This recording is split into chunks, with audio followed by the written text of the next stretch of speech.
Havendo o número regimental, declaro aberta a 4ª reunião da Comissão Mista destinada a apresentar projeto de lei de responsabilidade das estatais, criadas pela ATN número 3 de 2015. A presente reunião destina-se à realização de audiência pública com os seguintes participantes a quem convido para tomar lugar à mesa. Senhor Mauro da Cunha, presidente da Associação de Investidores no Mercado de Capitais. Senhor doutor... Tá bom, não. Vai, tem satisfação. Doutor Sérgio Murilo Campinho, advogado da Confederação Nacional da Indústria. Boa tarde. Tudo bem? Bom, não sei como é que vai ser. Senhor Matheus Bandeira, diretor executivo da Fundação Falcone.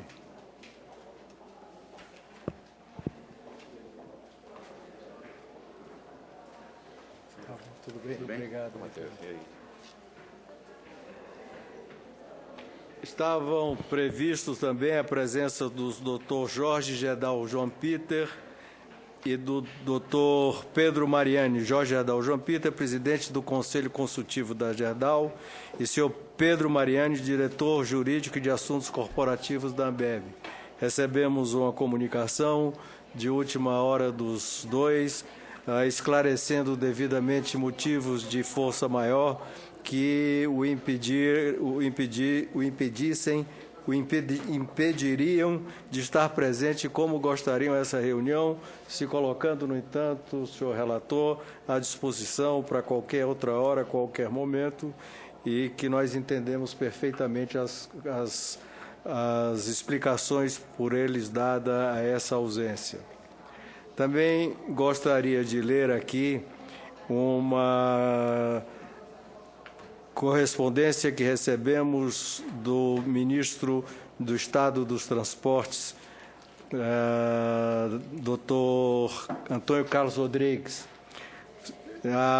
Senhor presidente, ao cumprimentá-lo, reporto-me ao ofício número tal de 1º de julho de 2015 para externar minha preocupação em relação ao fato noticiado no referido expediente. Sobre o assunto, cabe informar que, instado a se manifestar, o diretor-presidente interino daquela estatal, por meio de ofício número tal, cópia anexa, lamentou o ocorrido e apresentou alguns esclarecimentos. Esclarecimentos básicos é que estava no momento de transição de um presidente interino para um novo presidente e não houve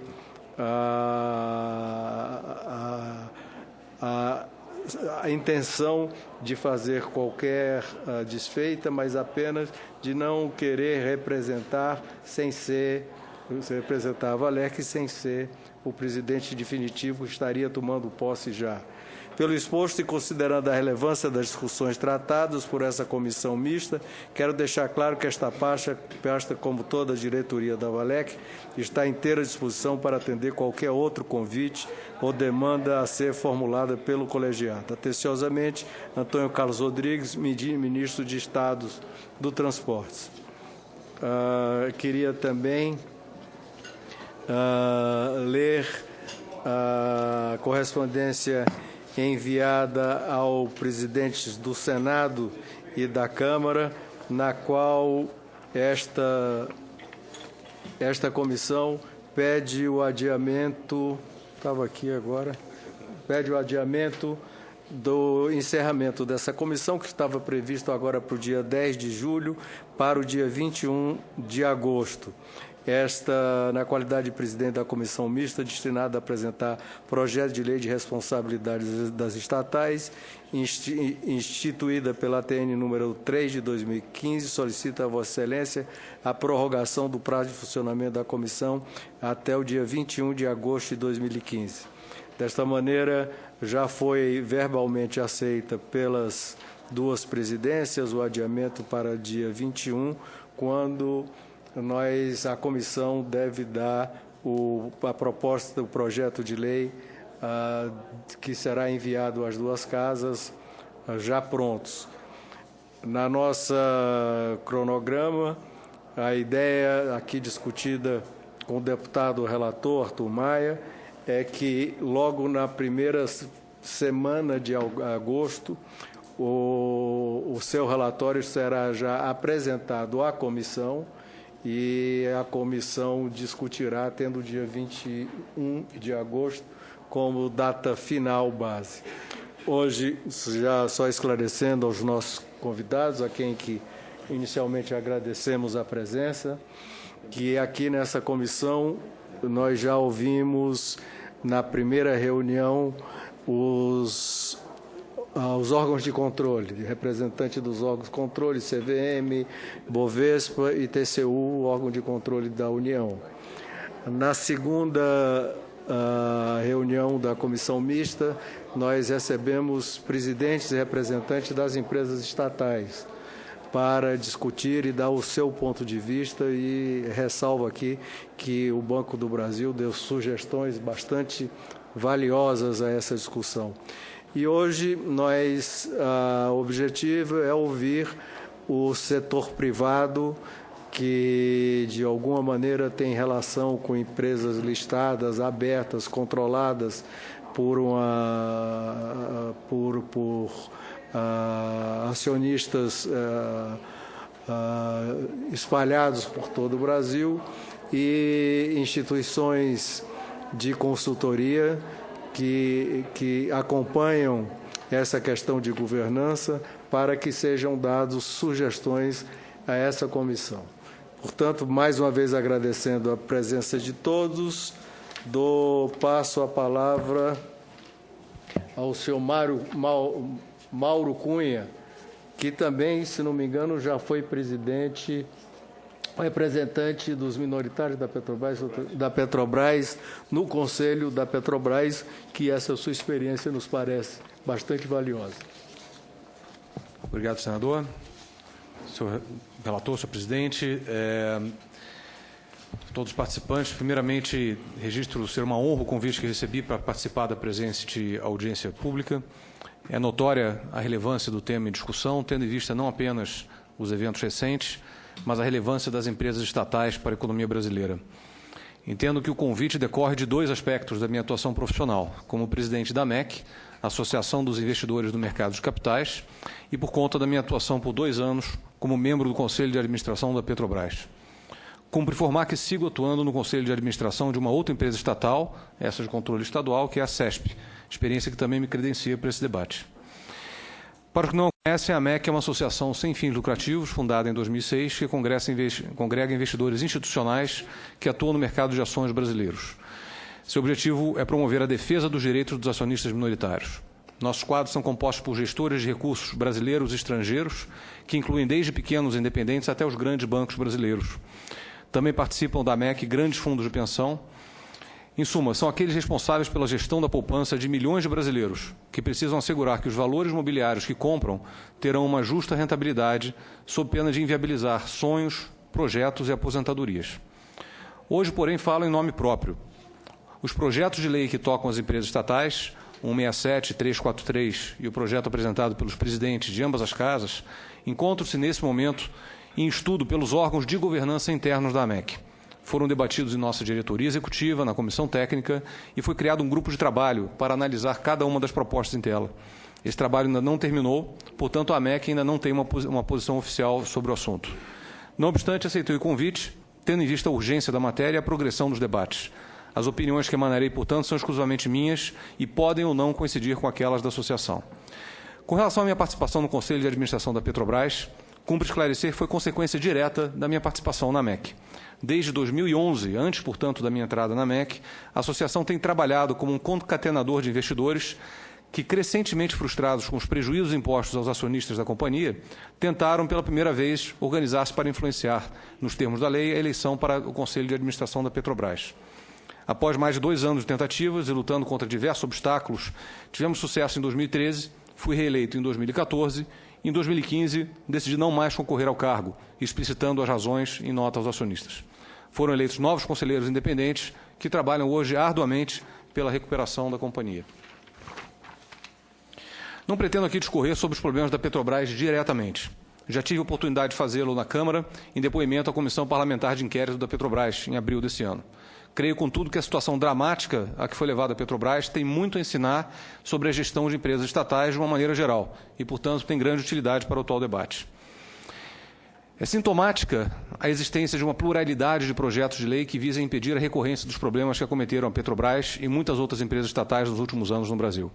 Trata-se de uma resposta firme do Poder Legislativo, imbuído de suas atribuições, e responsável perante a opinião pública que clama por uma nova maneira de se administrar essas organizações tão queridas e outrora respeitadas de nossa economia. Registro desde já um forte elogio aos parlamentares que empunharam essa bandeira. Mais ainda, a realização de debates como este ressalta o caráter democrático do processo, que, estou seguro, logrará em atingirmos um modelo muito melhor do que qualquer uma das opiniões individuais aqui trazidas, inclusive a minha. Não obstante, eu gostaria aqui de fazer a minha primeira provocação, no bom sentido da palavra. Será que uma nova lei é a resposta adequada às agruras de nossas empresas estatais?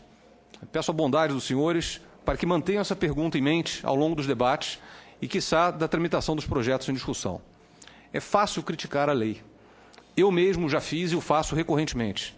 Na luta por um mercado de capitais mais saudável, posso citar uma ou duas dezenas de artigos da Lei das Sociedades Anônimas que poderiam ser melhorados. Participei ativamente de debates que resultaram na Lei 10.303, que alterou a 6404. Esse processo me ensinou que a atividade democrática pode sim aprimorar a lei, mas que muitas vezes as mudanças criam mais problemas do que soluções. Para todo lado que olhemos, encontraremos potenciais melhorias em nosso aparato legal. Cada cidadão terá sua opinião, e muitas vezes elas são contraditórias. Como dizia o escritor americano Henry Louis Mencken, para todo problema complexo, existe uma resposta que é clara, simples e errada. Eis, portanto, a relevância de formular esse debate. Mais uma vez, obrigado pela oportunidade de participar. Eu parto agora para uma análise dos 3 projetos em tela, e não apenas aquele que está em discussão nessa comissão. E começo falando sobre o projeto 343, de autoria do senador Aécio Neves. Aquele projeto traz, na minha opinião, 2 inovações interessantes. A primeira é a proibição de autoridades, e uso o termo genericamente para não nos perdermos aqui em definições, nos conselhos de administração de empresas estatais. Trata-se de uma política positiva em termos absolutos, não há o que questionar. A autoridade no conselho de administração é, por definição, dotada de um conflito de interesses que não concorre para o bom desempenho de suas funções. Isso não significa que será um mau conselheiro, mas sim que a estrutura conspira para que o seja. Não vou me alongar nas traumáticas experiências recentes, nas quais a convivência de autoridades como administradores justificaram decisões altamente destrutivas para nossas empresas estatais. A segunda é a nova redação proposta para o artigo 238, que exclui as empresas de economia mista da possibilidade de ter suas atividades direcionadas para o interesse público que levou à sua criação. De fato, neste artigo em que sempre se prendem aqueles que defenderam atitudes lesivas às empresas estatais. E no caso daquelas de economia mista, que possuem sócios privados, levaram a prejuízo de milhões de poupadores brasileiros e estrangeiros que acreditaram no nosso mercado de capitais. Há que se refletir, porém, sobre a necessidade e a conveniência da mudança. É verdade, o 238 tem sido apontado como vilão dos investidores. Eu mesmo já tive essa visão. Mas hoje entendo que ela seja superficial. Veja bem, o artigo 238 não exclui a responsabilidade dos administradores. Pelo contrário, tem uma redação restritiva da eventual exceção. Ela é direcionada ao controlador e não ao administrador, e se restringe aos atos daquele que tenham relação não com qualquer interesse público, mas com interesse público específico, aquele que levou à criação da empresa estatal. Inúmeros especialistas já se manifestaram nessa linha de maneira muito mais inteligente do que eu poderia fazer. Destaco aqui os ex-presidentes da CVM, Ariosvaldo Matos Filho e Luiz Leonardo Cantidiano, além dos juristas Nelson Zeric e Modesto Carvalhosa. O artigo 238, com perdão da palavra, foi prostituído. Foi transformado numa desculpa qualquer, um verdadeiro cheque em branco que servia de pretexto para todo tipo de abuso contra a empresa estatal. Trata-se de uma interpretação simples, clara e errada, de acordo com Mencken. O 238 tem uma solução mais simples para esse problema. Ele tem que ser cumprido. Cumpra-se a lei. Se ele for obedecido no seu espírito, talvez não seja necessária a mudança legal. Evidente que, para ser cumprido, o tal interesse público precisa ser claro. E aqui é uma lição importante, adotada em outros dos projetos, como veremos. Aplicável em diversos momentos. Na lei de criação da estatal, na elaboração do estatuto, no seu registro quando abrir capital, etc. O interesse público deve ser claro e restritivo. Parte de um verdadeiro contrato entre o controlador e companhia. e eu voltarei a esse assunto mais à frente. Por outro lado, o Judiciário tem hoje uma interpretação liberal do 238, e isso é um problema. Se não puder ser revertido, talvez seja mesmo necessária a mudança em sua redação.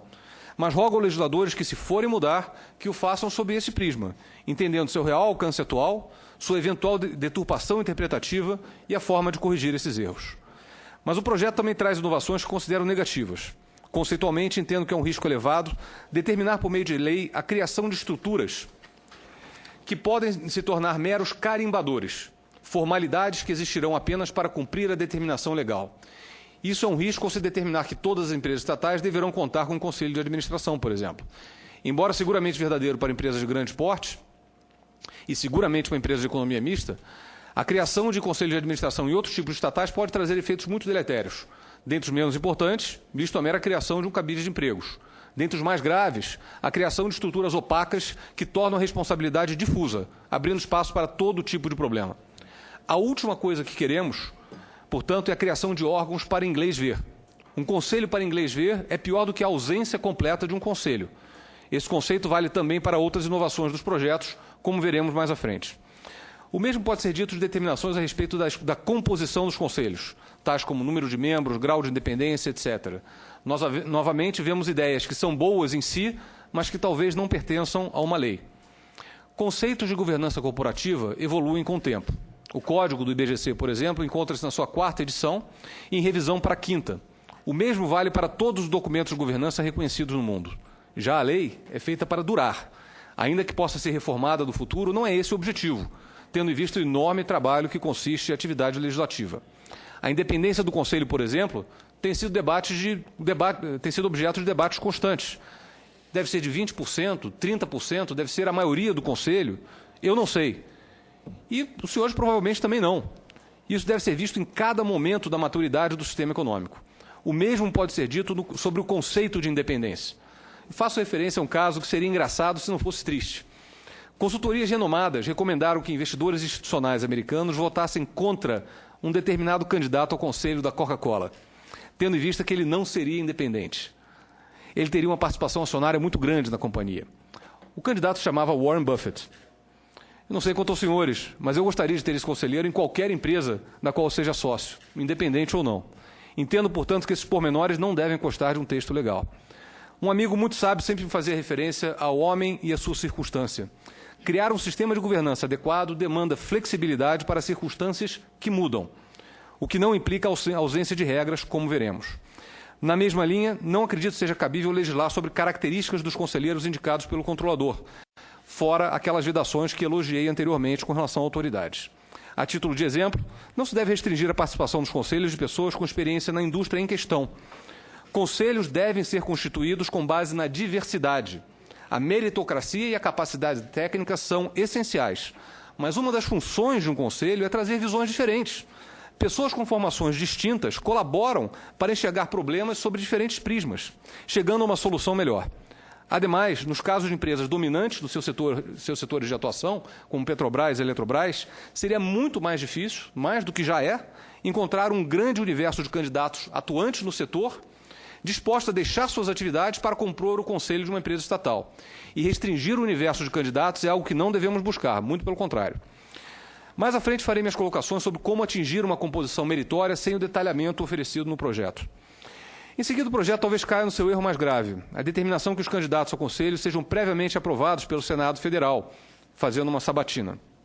Entendo ser legítima a vontade do legislador de acompanhar e manifestar-se sobre a indicação daqueles que administrarão as empresas estatais. Mas entendo que a sabatina pouco poderá colaborar para a construção de conselhos mais eficazes. Ao contrário, cria-se o risco de politizar um processo que precisa ser essencialmente apolítico. A atribuição de uma tarefa de análise e aprovação de dezenas de administradores pelo Senado Federal traz o risco de criarmos mais um processo anódino, que se pautará muito mais pelo jogo político do que pelos méritos dos candidatos. Entendo que há um papel fundamental ao legislador no acompanhamento das indicações de administradores das companhias estatais, mas esse acompanhamento não deve acontecer no varejo das indicações individuais, deve se dar no processo, como explicarei mais à frente. Comentários parecidos podem ser feitos em relação a outros dispositivos do projeto, tais como a criação de comitês e diretorias. Tratam-se de características cuja flexibilidade e adaptação a cada empresa estatal é muito importante. Reitero que podemos estar criando vários órgãos para inglês ver, vários cargos, mais burocracia e pouca eficácia. O mesmo pode-se dizer das políticas obrigatórias. Faço aqui uma referência à Petrobras. Ela tinha todas as políticas que se pode imaginar. Umas boas, outras ruins. Todas cumpridas. Na forma, muitas vezes. E nos momentos críticos, não na essência. Determinar a criação de políticas, portanto, não vai resolver o problema, principalmente se for feito por lei. Por último, entendo que conferir à Comissão de Valores Imobiliários a competência para supervisionar empresas estatais de capital fechado seja um erro. Em que pese a qualidade da autarquia, não é esta a sua especialidade. Não foi criada para isso. Dar a ela mais esse fardo, além de gerar mais uma camada no emaranhado regulatório que atua sobre estatais, e voltarei a esse ponto, traz o risco de dificultar a hercúlea missão para a qual a CVM já está recrutada, notadamente em vista dos seus limitados e contingenciados recursos físicos e financeiros. Em que pese os comentários aqui colocados, friso que boa parte das ideias lançadas no projeto são boas, questiono, contudo, a conveniência de que sejam contempladas em lei e não em outros dispositivos, como veremos à frente. Com relação ao projeto de lei dos presidentes da Câmara e do Senado, na mesma forma que o projeto anterior, contém inovações auspiciosas e outras mais questionáveis. Dentre as boas novidades, destaco a definição clara das finalidades para quais as empresas estatais são constituídas e a determinação de delimitar claramente qual é, afinal, o tal interesse público, que levou à criação da estatal para efeito do artigo 238. Da mesma maneira, a quantificação dos custos de se buscar tal interesse público, embora a redação possa ser aprimorada, é muito positiva. Igualmente merecem aplausos os esforços para retirar dos acionistas minoritários, quando houver, o custo de tais políticas. Em contraponto, pode-se afirmar que tal dispositivo seria desnecessário. A própria existência do 238 pressupõe que tal definição seja feita, o que infelizmente não ocorreu em muitos casos. Temos, portanto, mais do que uma falha legislativa, uma desobediência da lei. E se a lei existente for cumprida, o novo dispositivo se torna desnecessário. Da mesma forma, a preponderância da responsabilidade dos administradores para resguardar os interesses dos acionistas minoritários foi recentemente confirmada em decisões da CVM nos casos Eletrobras e EMAI. Embora recentes, tais decisões apontam para o caminho correto, sob a égide da legislação já existente. Cabe, portanto, aos senhores legisladores ponderar se é mais recomendável criar mais um mandato legal ou tornar eficaz aquele que já existe. Feita a inovação, entendo que o projeto envereda pelos mesmos problemas relatados em relação ao 343. Inclui na lei determinadas práticas que, embora positivas, não têm na lei a sua melhor residência. Comitês constituídos por mandato legal podem rapidamente se tornar letras de samba, órgãos que se reunirão para cumprir tabela e não para atingir fins específicos. Na Petrobras vimos isso acontecer reiteradamente. Todos os comitês estavam lá, mas não funcionavam. Precisamos de comitês que funcionem. O projeto também peca por repetir inúmeros dispositivos da Lei 6404, com alterações pontuais em alguns momentos. Embora não seja advogado, aprendi com eles que lei boa é lei velha. Se não houver uma razão forte para mudar a lei, é melhor mantê-la, pois a jurisprudência a torna mais eficaz. No caso específico, a repetição de dispositivos legais, em alguns casos, para enfatizar a sua aplicação em empresas estatais, reforça o caráter excepcional destas, o que, na minha concepção, traz mais riscos do que vantagens. Foi sábio o legislador de 1976 que colocou a empresa de economia mista nas mesmas bases que as demais empresas, inclusive no que tange à responsabilidade dos administradores, fazendo apenas uma ressalva no artigo 238, que, infelizmente, como vimos, tem sido erradamente expandido muito além do que imaginariam seus autores. Mais uma vez, são trazidos requerimentos específicos para o exercício de cargos de conselheiro, requerimentos que podem ou não ser os melhores, mas que ficariam eternizados num documento legal, se aprovado. Na mesma linha que o 343, o projeto avança na proibição de autoridades na composição dos conselhos, mas no resto traz para a lei parâmetros que ficariam melhores em instrumentos infralegais. Os requerimentos para a diretoria são ainda mais restritivos. No caso de presidentes de empresas de economia mista, o requerimento de ter exercido cargo similar em outras empresas de capital aberto é ao mesmo tempo inócuo e altamente restritivo. Dado que temos hoje cerca de 370 empresas listadas no Brasil, reduz-se demasiadamente o universo de candidatos qualificados. E, sinceramente, um ano de experiência em um cargo qualquer não parece qualificar alguém para uma nova atribuição. A condição de firmar compromissos com resultados na investidura da diretoria me parece bem intencionado, mas teria sérios problemas na prática.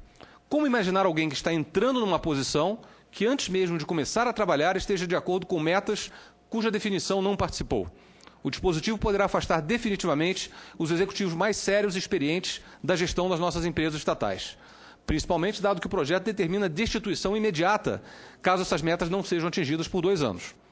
Metas claras são algo positivo para nossas estatais, mas entendo que a forma de sua criação e administração não seja no corpo da lei. Veremos mais à frente. O projeto também traz o conceito de sabatina, mas ao contrário do projeto 343, não para os conselheiros, mas para o presidente da companhia. Entendo que essa fórmula seja muito pior do que aquela. Ao submeter o executivo à sabatina, retira-se do conselho de administração uma de suas funções principais, qual seja seleção, monitoramento e demissão da diretoria executiva, incluindo o presidente. Cria-se a desculpa perfeita para que o conselho exima-se de responsabilidade, sobretudo. Afinal, o executivo-chefe foi aprovado pelo Senado. O remédio para nossos estatais não é a negação da função do Conselho, é o oposto, é a sua valorização. E, enfim, chegamos ao projeto 167. Em minha opinião, o mais amplo e ambicioso dos 3, assim como aparentemente o mais avançado no processo legislativo. Diferentemente dos 2 projetos anteriores, ele pode ser dividido em 2 partes, uma referente às questões de governança e outra referente às normas de licitação. Me absterei de maiores comentários sobre essa segunda parte, que é o título 4, por não ser a minha área de especialidade. Numa leitura superficial, temo, contudo, em relação a um nível de detalhamento muito grande, que pode vir tanto a onerar excessivamente as empresas estatais, como eventualmente gerar brechas que possam ser aproveitadas por agentes mal intencionados. Em minha limitada experiência, posso dizer, por exemplo, que um dos modos de contratação previsto, por quantidades definidas, me parece ter sido usados para fins escusos no passado. Subdimensiona-se a quantidade de insumo, fixa-se o preço e depois os aditivos são quase que automáticos. É necessária muita atenção e definitivamente não sou a melhor pessoa para colaborar nessa parte. Nos títulos anteriores, que tratam fundamentalmente da governança, meus comentários são parecidos com a análise dos demais projetos. O projeto vai muito bem na tentativa de tornar mais claro não apenas os interesses públicos e os fundamentos de segurança nacional que levaram à criação da empresa, mas também a explicitação dos custos de tais interesses e seu ressarcimento previsto e segregado das demais atividades. Pode-se questionar se isso já não seria consequência do regramento vigente, mas na prática não é feito. Vale a mesma reflexão pontuada anteriormente. Também avança na proibição de autoridades na posição de administradores, que é altamente elogiado, como já mencionei. E inova, em relação aos demais, ao determinar que as empresas de economia mista tenham seu capital composto exclusivamente por ações ordinárias. Trata-se de medida altamente salutar, que visa reduzir o desalinhamento de interesses entre tomadores de decisão e aqueles que recebem seus impactos. A experiência demonstra que estruturas alavancadas de controle, que utilizam ações sem direito a voto, votos múltiplos ou estruturas piramidais, encontram-se no cerne de quase todos os problemas de governança do mundo. São ferramentas de desalinhamento de interesse e podem ser igualmente perniciosas nas empresas sob controle estatal. Fica a sugestão para considerar também a proibição de estruturas piramidais, como, por exemplo, holdings. Por outro lado, da mesma maneira que os demais, e com a mesma intenção positiva, o projeto prescreve práticas de governança consagradas como positivas do regramento da Comissão de Valores Mobiliários e nos segmentos especiais de negociação da BMF-Bovespa. Faço aqui a mesma ressalva. Talvez a lei não seja a melhor residência para tais prescrições. Elas são válidas hoje, mas são mutantes no tempo, evoluem. Para isso se prestam aos níveis infralegais que regem nossas companhias. Especificamente, entendo que o projeto adentre riscos de referências a práticas infralegais, tais como os formulários de referência da CVM, que podem ou não existir no futuro. O projeto também repete o conceito do PL 343, que determina a sabatina dos membros do Conselho de Administração. Reitero meus comentários. O sistema não é bom, embora menos ruim dos conselheiros indicados pelo governo. Perfeitamente, perfeitamente. O senhor entende que não é uma coisa válida? A sabatina dos membros do Conselho, eu entendo que não é o melhor caminho. E eu pretendo brevemente colocar o que seria uma ideia para atingir o mesmo objetivo. Claro, claro. São os conselheiros de uma maneira geral, outro é o presidente, o diretor-presidente, e aqui os conselheiros indicados pelo governo, né? Eu acho que eles deve haver um filtro, mas ele deve acontecer de uma outra maneira, como eu pretendo explicar. Ressalto, contudo, mais uma grande inovação do projeto, que é o disposto no artigo 20, parágrafo 2º, que facilita o acesso de cidadãos à ação de responsabilidade contra administradoras de empresas estatais. É uma excelente ideia, uma novidade, que deve ser analisada em relação ao risco de que a redação, como se encontra, possa vir a ser um incentivo para a litigância de má-fé. Um fator a espantar dos cargos de administradores os nossos mais competentes executivos. Aqui eu acho que é importante uma reflexão. Qual seria o caminho, então? Imagino ter ficado claro ao longo dessa discussão a minha visão geral sobre os projetos em tela. Estamos falando de proposições, em sua esmagadora maioria, positivas. Se nossas empresas estatais adquirirem estas características, serão melhores do que hoje. Há exceções, claro, como nas questões relativas a sabatinas e desincentivos para capturar os melhores executivos, mas, no geral, são ideias muito boas. O cerne da minha crítica encontra-se na conveniência de estabelecer os padrões em lei. Não creio que necessariamente seja o melhor caminho e que há alternativas. Quais seriam elas? Entendo que a reformulação das nossas empresas estatais deve começar não por prescrições quanto a elas diretamente, mas sim sobre as suas estruturas de contorno. Estou falando basicamente da função de propriedade e de controle, elementos fundamentais no sistema de governança corporativa. Quem é hoje o controlador da Petrobras? Pode-se dizer que a empresa está vinculada ao Ministério de Minas e Energia.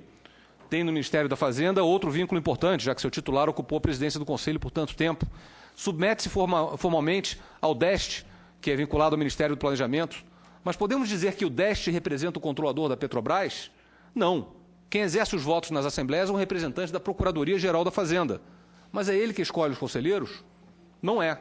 Quem é? Ninguém sabe. Na prática, quem manda na empresa é o ou a presidente da República. Para piorar, nem mesmo as ações da Petrobras estão no mesmo lugar.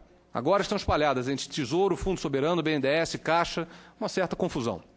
Essa estrutura de propriedade é um prato feito para que a responsabilidade se esvaia ao longo da estrutura. Estamos falando de um ponto fundamental da governança, um termo sem tradução exata no português, accountability. Não é por outra razão que a pedra fundamental da reestruturação de empresas estatais no mundo é a criação de um órgão centralizado que personifique a função de controle, que personifique o acionista controlador. Muitos países têm histórias de sucesso com esse modelo. Eu chamaria atenção para o caso de Singapura, com a Temasek, mas existem inúmeros outros.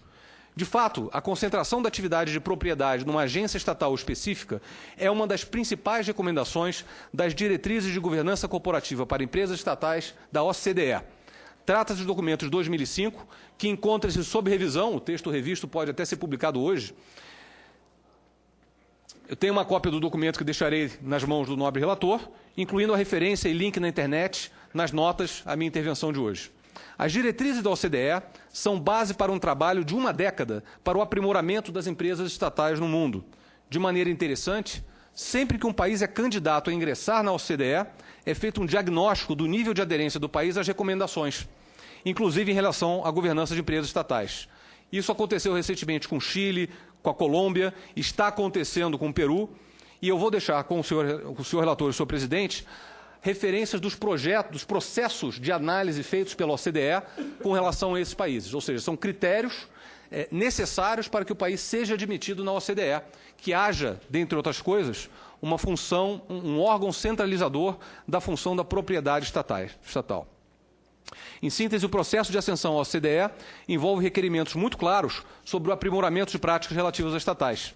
Ao invés de recomendar que práticas A ou B sejam colocadas em lei, a OCDE foca nos processos, sobretudo nos processos de propriedade, controle e transparência das estatais. A publicação Coherence for Development, publicada pela OCDE em abril deste ano, resume bem o que eu aqui coloco, e vou deixar uma cópia com os senhores deputados e senhores senadores.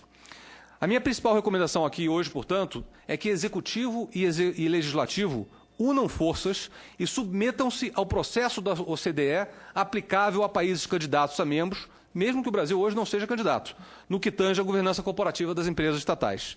Antes de vir a essa audiência, tomei a liberdade de contactar o senhor Daniel Blume, que tem liderado, em nome da OCDE, a discussão sobre esse assunto na América Latina.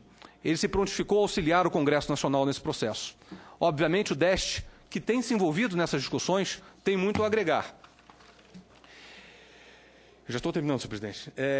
E entendo que ele seria o embrião de tal órgão centralizador da propriedade estatal. Hoje, contudo, não exerce essa função porque não lhe foi delegada integralmente. Caso o DEST seja de fato este embrião, é importante levar a uma mudança cultural no conceito de governança hoje existente no órgão. Talvez, por conta de um mandato parcial o déficit me parece excessivamente focado no controle e não na delegação aos órgãos de governança e no seu respectivo monitoramento. Deixei isso claro no meu discurso no terceiro encontro da Mesa Redonda da América Latina de Empresas Estatais, em Buenos Aires, em 2014, que deixo nas mãos do relator e do presidente e cujas referências também ficam aqui registradas. Meu sonho, portanto, seria que tivéssemos um dia uma Agência Nacional de Empresas Estatais. Essa agência, sim, estaria sob controle direto do Legislativo, como estão as demais agências hoje em dia, embora o controle possa melhorar. Talvez essa agência merecesse controle ainda maior e mais detalhado. Essa agência centralizaria a propriedade de todas as empresas estatais.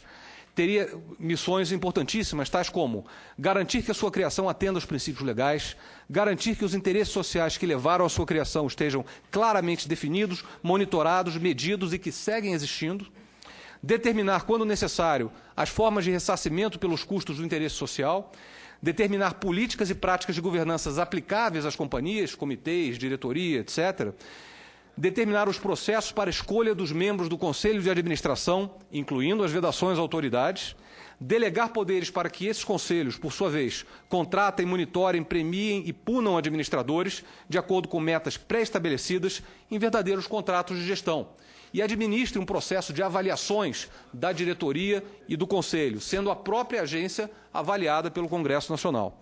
Exercer os direitos de voto e, eventualmente, recomendar a alienação ou extinção de empresas que não cumpram mais seus objetivos.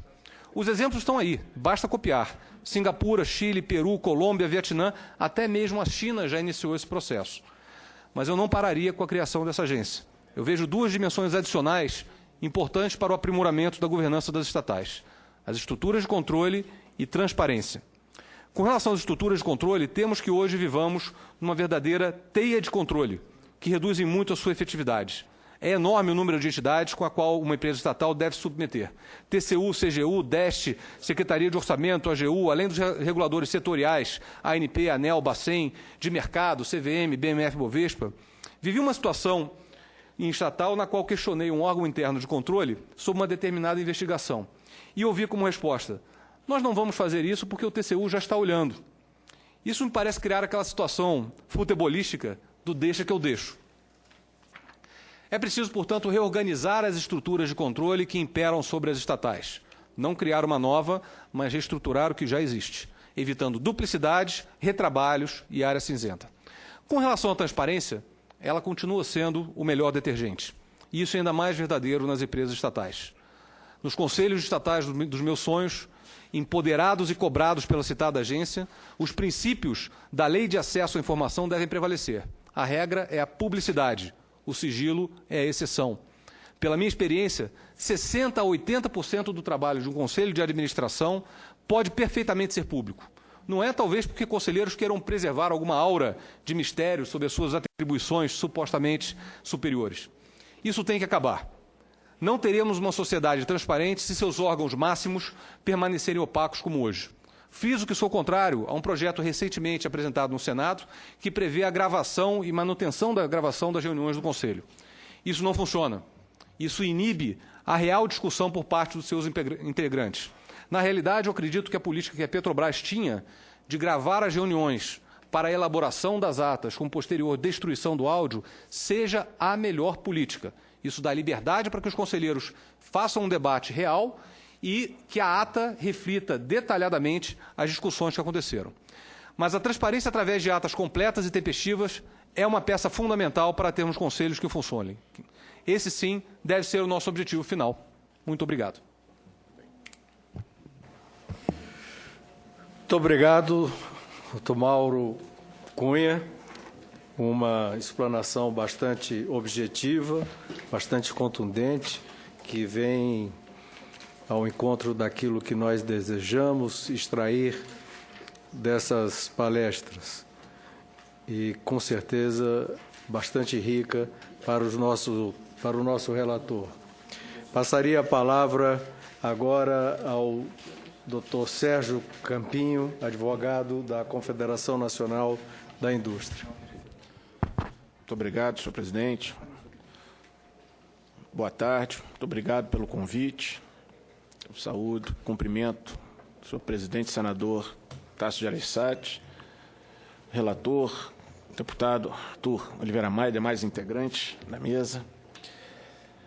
A minha participação ficou agora bastante simples, ficou bastante enxuta, diante, né, da profícua e exaustiva exposição do senhor Mauro Cunha, com a qual eu concordo em grande parte. Portanto, fiz aqui uma mudança de rumo para tornar mais objetiva a minha exposição, a minha participação e evitando repetições desnecessárias. Mas trazendo um contraponto de discordância ao final, que eu acho que isso é interessante, não é, para o debate. Concordo com a ideia de que não há necessidade de profunda alteração legislativa para se buscar o ideal de uma boa governança, de boas práticas de governança corporativa nas estatais. Até porque as companhias abertas, as companhias de mercado, desfrutam dos mesmos instrumentos e, em diversas dessas companhias, funciona muito bem. Esses instrumentos atingem a finalidade. Creio, sim, que existe a necessidade de modernizar, de alterar pontualmente alguns tópicos da legislação, justamente para trazer uma visão mais contemporânea, mais atual e até crítica, né? Porque muitas vezes aquele texto poderia, sob o ponto de vista dogmático, ser adequado, mas ao longo do tempo ele pode não ter servido com a proficiência necessária ao fim colimado. Esse é um ponto, e é o ponto do 238 que eu vou deixar para me ocupar no final.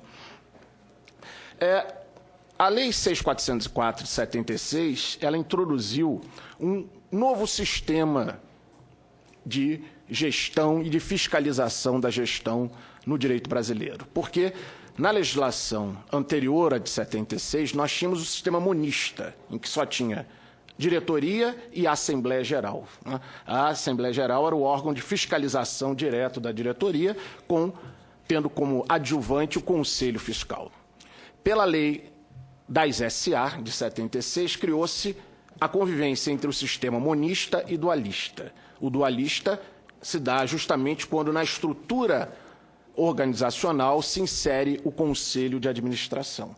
Portanto, o Conselho de Administração ele exerce uma fiscalização, um controle direto sobre a diretoria, tanto que os membros da diretoria são nomeados e destituídos pelo Conselho de Administração, e a Assembleia Geral diretamente sobre o Conselho, nomeando, destituindo os seus membros. Mas, afinal, a própria Assembleia exerce também um controle de fiscalização dos atos da diretoria, porque, afinal de contas, vai ser a Assembleia quem vai ou não aprovar as contas.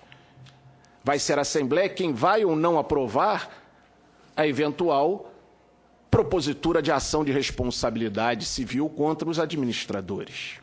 Então, esse é um sistema mais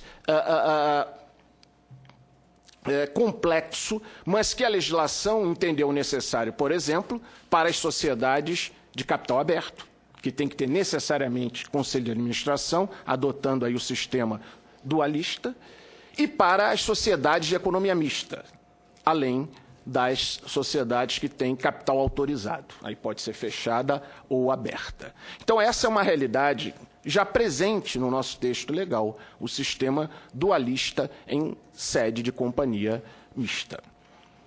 E acho profícuo, eu acho esse sistema adequado. A grande questão está justamente em como preencher as vagas no Conselho de Administração e na diretoria. Porque o que se tem na empresa puramente privada é um preenchimento meritório, por excelência, por expertise. E o que a gente, infelizmente, vê ao longo dos anos nas companhias estatais é que, muitas vezes, a escolha política ela se sobrepõe à escolha de mérito. Então, esse é um problema endêmico e, sem dúvida, que não há lei capaz de modificar. É uma questão de cultura, é uma questão de política, de senso político, de senso filosófico. Ou seja, migrar para se tentar o ideal de os membros do Conselho de Administração e da diretoria serem totalmente independentes, afastando aí qualquer margem de escolha política, sendo esses órgãos, portanto, compostos exclusivamente por profissionais do mercado, com a expertise necessária ao desempenho da função, e concordo com diversificação. Né? A pluralidade, principalmente no âmbito do Conselho de Administração, ela é fundamental. E o mesmo se diz em relação ao Conselho Fiscal, que é um órgão adjuvante da Assembleia Geral nessa função fiscalizadora, estando aí no dia a dia da vida da companhia. É também necessário que esse órgão fiscalizador goze de total independência, né? Sendo integrado por representantes dos minoritários, com a própria lei das SA já preconiza, por representante de trabalhadores, dos empregados da companhia, mas, fundamentalmente, aqueles eleitos pelo voto do controlador que tenham capacidade técnica e uma desvinculação política para poder exercer essa atividade. Não vou entrar em análise de projetos específicos, mas eu vi em alguns deles se propondo Conselho Fiscal com 9 membros. Eu acho que não é o tamanho do Conselho que vai determinar essa eficiência, e sim a forma de sua composição e a operação, né, a autonomia que realmente venha a se garantir a esses conselheiros na estrutura interna da própria companhia, no próprio estatuto da companhia estatal. Lembro que uma das grandes inovações da 10.303, fortalecendo muito o órgão fiscal, é que antes da 10.303, de 2003, de 2001, digo, os membros do Conselho eles atuavam em conjunto. Agora não. Agora, qualquer membro do Conselho Fiscal tem autonomia para atuar isoladamente, denunciando, requisitando diligências, dentre outras providências. Então, esse é um avanço que já está na legislação. Basta apenas operacioná-la. Concordo que, dentro da boa prática de governança, as ações elas têm que ser todas ordinárias, todas com igualdade de direitos, todas fundamentalmente com direito de voto. Isso é fundamental, até na classificação da Bovespa, né, para você ter um nível pleno de governança, todas as ações têm que ser ordinárias e darem voto. Mas o ponto que eu vou divergir fundamentalmente diz respeito ao artigo 238. Eu sou um dos que comunga a ideia da necessidade dessa revisão do texto legislativo. Compreendo, dentro do purismo dogmático, que ele não está dando um cheque para desviar a Companhia de Economia Mista de um dos seus fins, que é o da responsabilidade de gerar receita, de gerar resultados para serem partilhados entre os acionistas sob a forma de dividendos.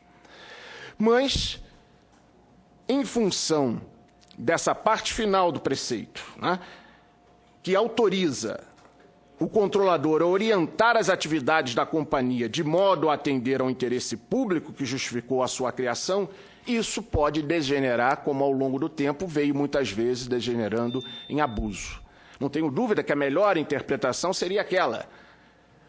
Uma sociedade de economia mista, por exemplo, da parte de esgotos, de distribuição de águas, ela pode justificar uma redução do seu resultado, por exemplo, para atingir uma determinada região carente que está necessitando daquele produto vital, que é a água. Então, justificaria uma redução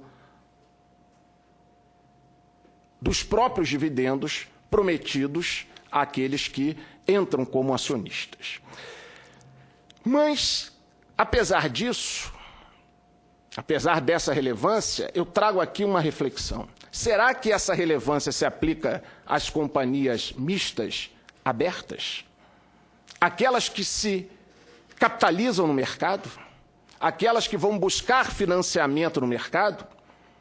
Eu creio que há efetivamente uma incompatibilidade, porque nós temos várias categorias de estatais, né? E, dentre as estatais, nós temos as companhias mistas, que também são categorizadas em abertas e fechadas. Então, eu penso que, para as companhias mistas de capital aberto, o tratamento de responsabilidade do controlador tem que ser idêntico a qualquer companhia aberta. Porque o investidor, ao colocar seus recursos naquela companhia, a sua expectativa fundamental é de receber dividendos. E isso pode restar prejudicado até com uma diminuição desses dividendos, ainda que seja justificado por um fim, um interesse público, um fim público que justificou a sua criação. Eu acho que esse é o grande dilema da própria companhia mista, né? Como compatibilizar o fim público que justificou, o interesse público que justificou a sua criação e o seu dever maior de distribuir dividendos aos acionistas. Então, eu tenho, assim, como uma sugestão imediata, uma alteração do 238 na seguinte linha. A pessoa jurídica que controla a companhia de economia mista tem os deveres e responsabilidades do acionista controlador.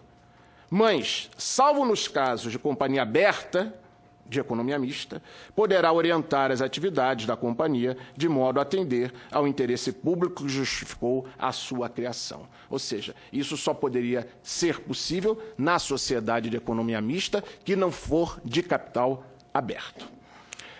Podemos até aprofundar essa discussão, porque, como se sabe, a companhia aberta não é apenas aquela que tem registro de distribuição de ações no mercado. Ela pode não negociar ações no mercado, mas negociar outros valores mobiliários, como a de debêntures.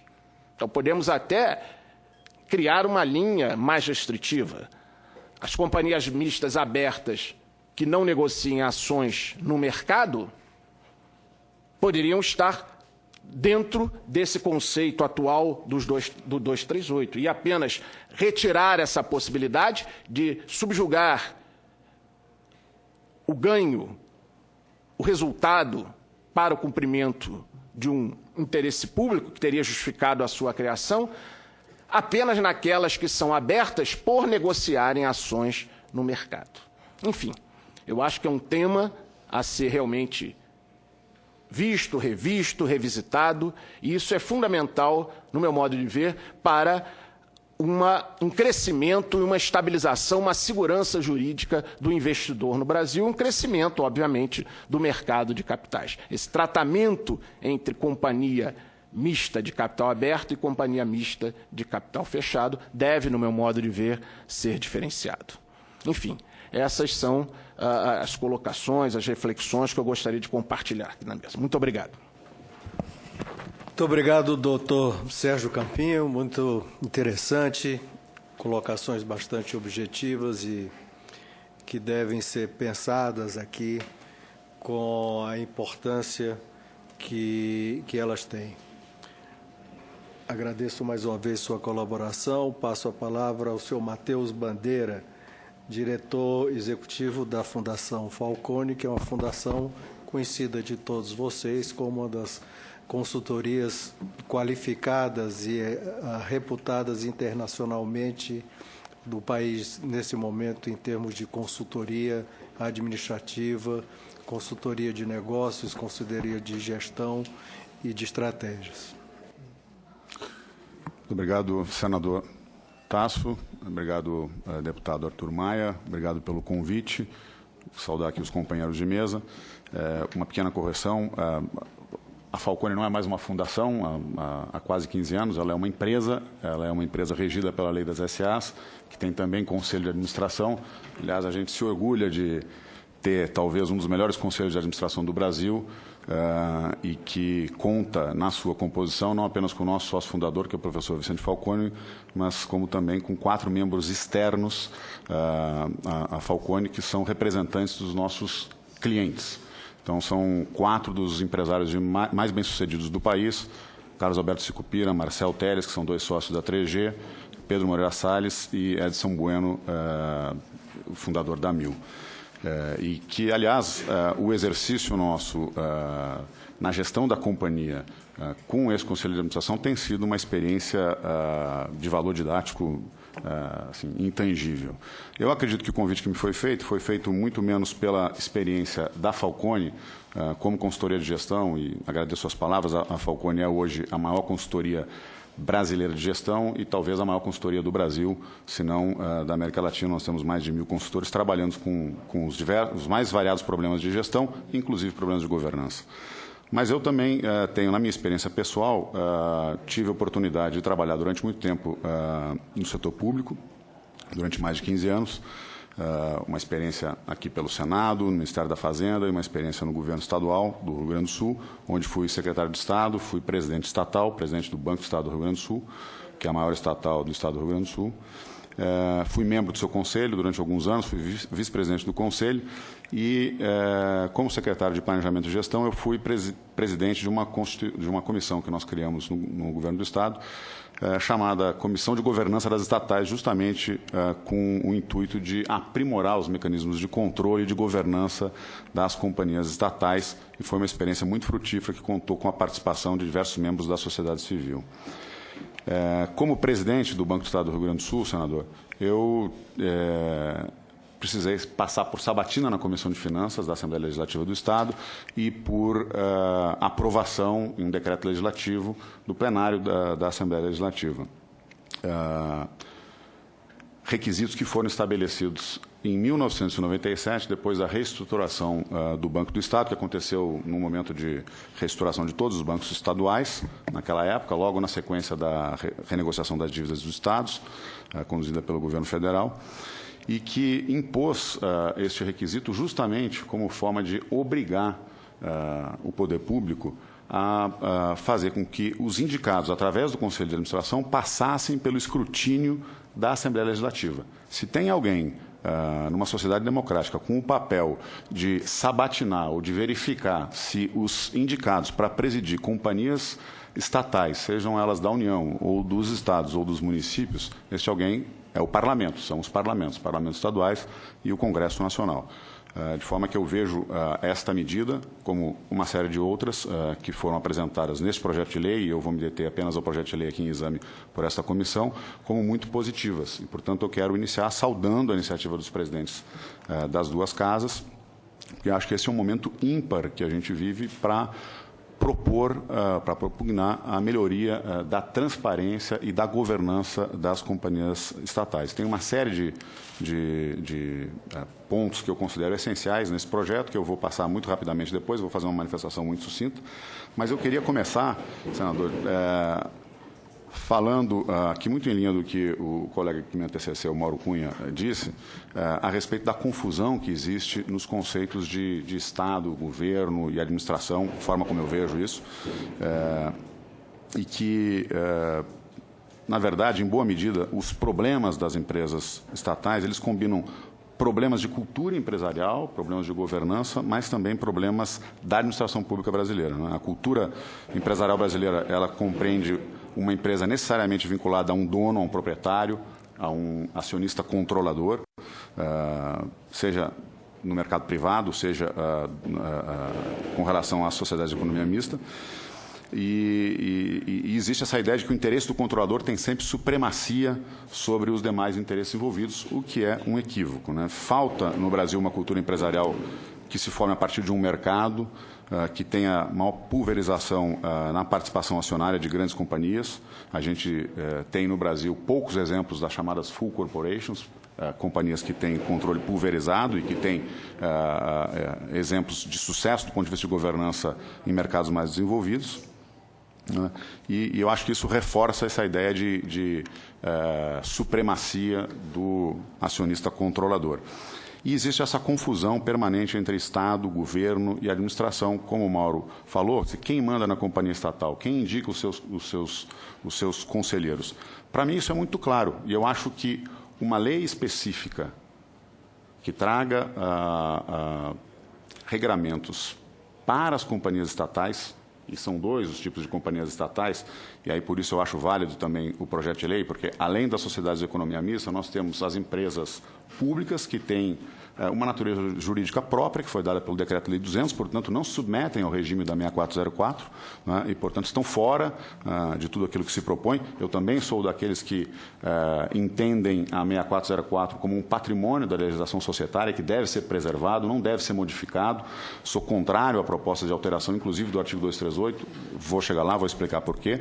E acho que as companhias estatais, pela relevância que tem no país, pela relevância que tem do ponto de vista do investimento público, merecem um regramento específico complementar à 6404. Quando eu disse que, para mim, é muito claro essa distinção entre governo e união, acionista controlador, eu faço a seguinte analogia, senador. Se o Brasil fosse uma empresa, a presidência da República e seus ministros seriam a diretoria dessa empresa, o Congresso Nacional seria o seu conselho de administração, que tem o dever de fixar as diretrizes para o governo, de aprovar os seus planos de negócio, as leis orçamentárias, a LDO, a Lei Orçamentária Anual, o PPA, e tem à sua disposição o seu comitê de auditoria, que é o Tribunal de Contas da União. E o Congresso Nacional, Conselho de Administração do país, é escolhido pelos seus acionistas, pelo povo. O Conselho de Administração de uma empresa estatal, assim como de uma empresa privada, deve reunir representantes do acionista. E o acionista, no caso de uma empresa federal, é a União, não é o governo. O governo tem um mandato temporário para representar o acionista controlador. Portanto, o governo tem a prerrogativa de indicar membros para o Conselho de Administração.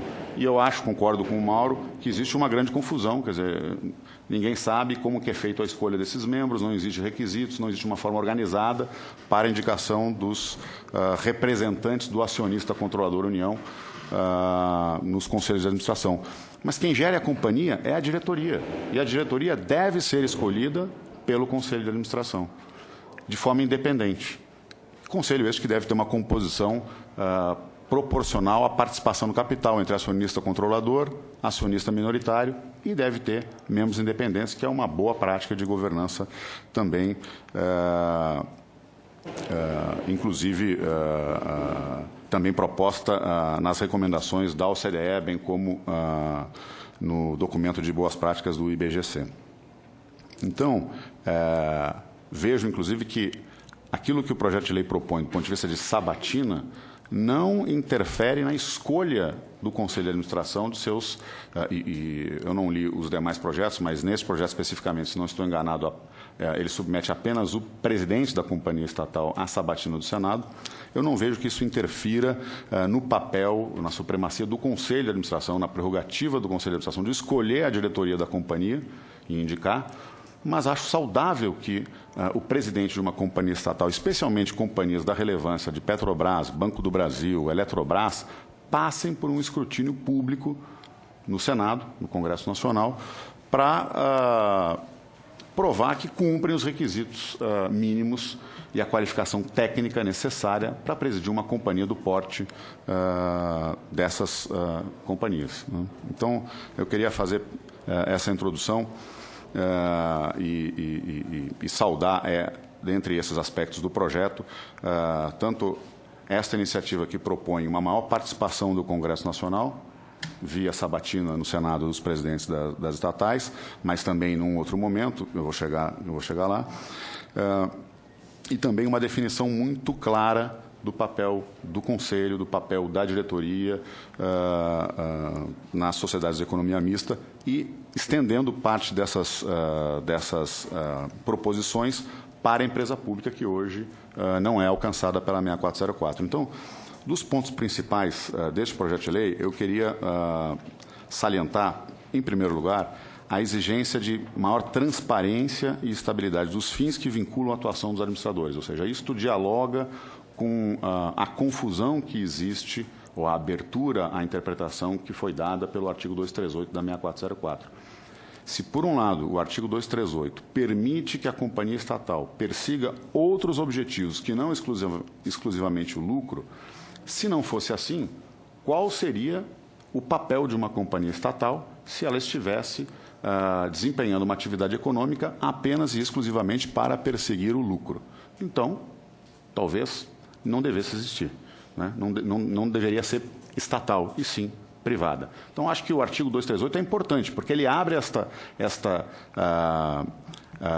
janela, ele dá esta flexibilidade. No entanto, o que falta e o que causa confusão é a falta de clareza sobre quais são os propósitos, qual é o interesse público que motivou a sua criação. Isso está lá na lei que criou a Petrobras, que criou a Eletrobras, que criou todas as companhias estatais. Mas não em todos os casos isto está claro no seu estatuto. Então, a iniciativa do projeto de lei que propõe que isto esteja claro no estatuto, isto permite, já que isto, em especial ou em particular no caso da sociedade de economia mista, mas não invalida que a empresa pública também tenha isso de forma clara e objetiva, mas em especial na sociedade de economia mista, que tem acesso à poupança pública, isto é fundamental para que o acionista minoritário possa tomar sua decisão de participar ou não do capital desta companhia. Então, se o interesse público e se o objetivo, vamos supor aqui, vou dar um exemplo, e não é o caso, mas se o objetivo da Petrobras fosse também utilizá-la como instrumento de controle inflacionário, e isso estivesse claro no seu estatuto, ninguém poderia reclamar. Mas não está, não faz parte do seu objeto, portanto, não pode ser utilizado como argumento de que a companhia está perseguindo a sua função social, porque não é verdade. Então, esta proposta do projeto de lei, ela resolve o problema do artigo 238 da 6404, portanto, é importante, sim. Esta, assim como outras iniciativas, são importantes, não constam lá, e aí minha primeira divergência do colega Mauro Cunha, de que a gente pode resolver esses problemas sem lei. Né? Se com lei a gente não consegue resolver, sem lei, eu acho que é muito mais difícil. Então, este é o primeiro ponto. O segundo ponto é a exigência de requisitos mínimos de qualificação dos membros do Conselho de Administração e da diretoria. Eu não sei se os requisitos são exatamente esses que constam da lei, talvez o texto possa ser aprimorado, mas é óbvio, na minha opinião, que é razoável que se proponha requisitos mínimos por duas razões. Primeiro, para garantir que as pessoas que assumem posição de administrador de uma companhia, principalmente essas companhias mais relevantes, tenham a qualificação necessária. Né? Segundo, para evitar que os critérios sejam exclusivamente políticos na escolha tanto dos administradores quanto dos membros do Conselho de Administração, que estão lá para representar o acionista. Representar o acionista, no caso, os membros indicados pelo governo, o acionista controlador. E aqui eu vou fazer a ligação deste ponto com a proposta aqui de vedação da participação de agentes políticos no Conselho de Administração, que, para mim, isso também é muito claro, é muito positivo, porque, também, como disse o Mauro, existe um conflito de origem quando um agente político, especialmente um ministro ou um secretário executivo, participa como membro de um conselho.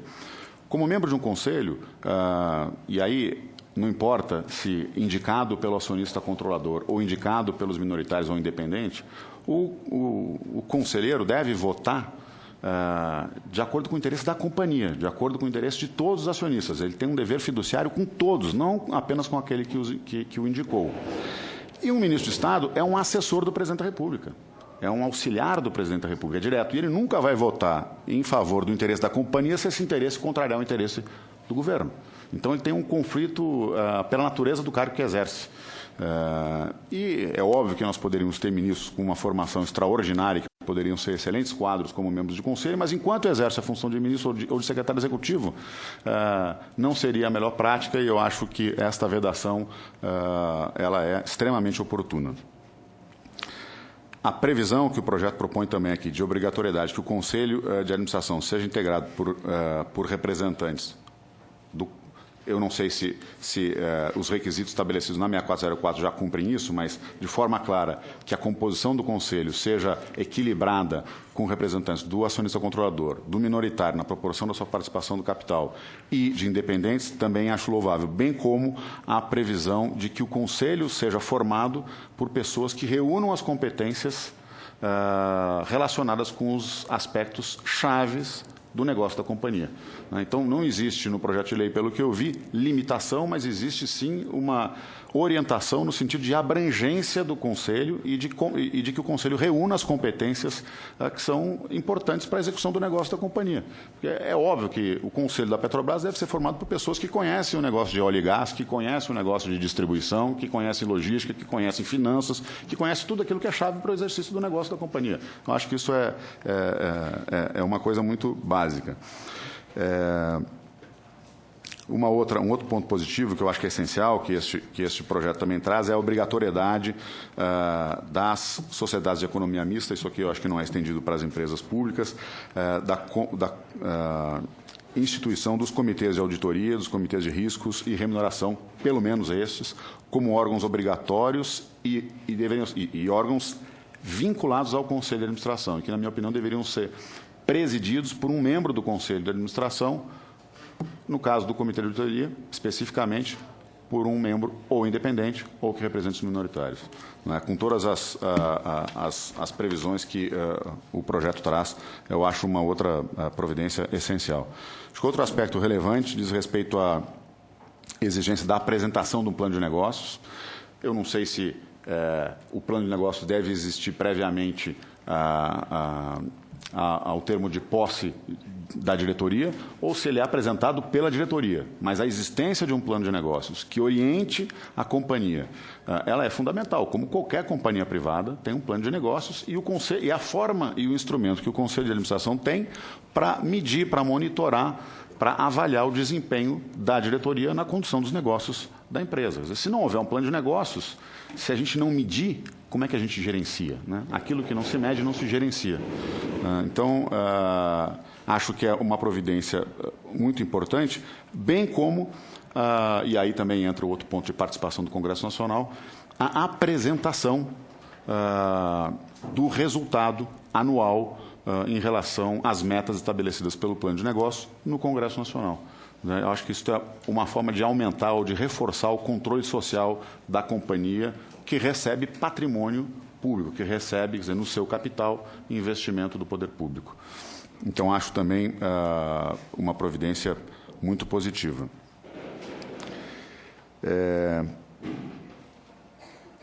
A ideia de submissão da sociedade de economia mista e empresas públicas ao prévio procedimento licitatório, já existe na 6404 uma previsão para que as sociedades de economia mista possam aprovar regulamentos próprios.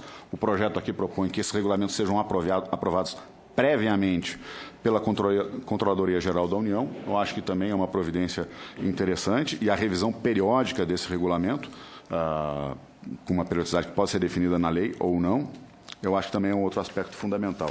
Com relação ao objeto social, a finalidade a ser atingida pela empresa estatal, eu entendo também, senador, que,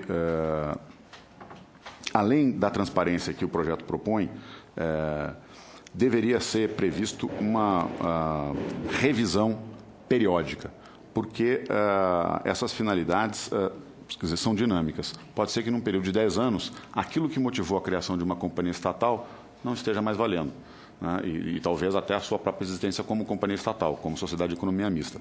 Mas uma revisão, talvez a cada 10 anos, talvez pudesse ser uma providência interessante para verificar se o interesse nacional continua sendo atendido pelaquela previsão que foi estabelecida, seja na criação da companhia, na sua lei originária, seja no Estatuto.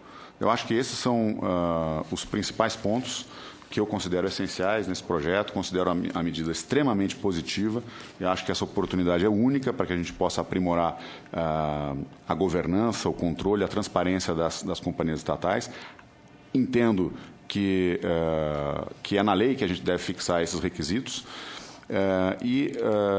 acho, senador, por fim, que a gente não precisa de mais uma agência, como propôs o Mauro Cunha. A gente não precisa de mais Estado, a gente não precisa de mais órgãos de controle, a gente precisa de menos Estado, a gente precisa de um Estado mais eficiente, a gente precisa de um Poder Executivo que cumpra o seu papel, do Congresso Nacional que cumpra o seu papel.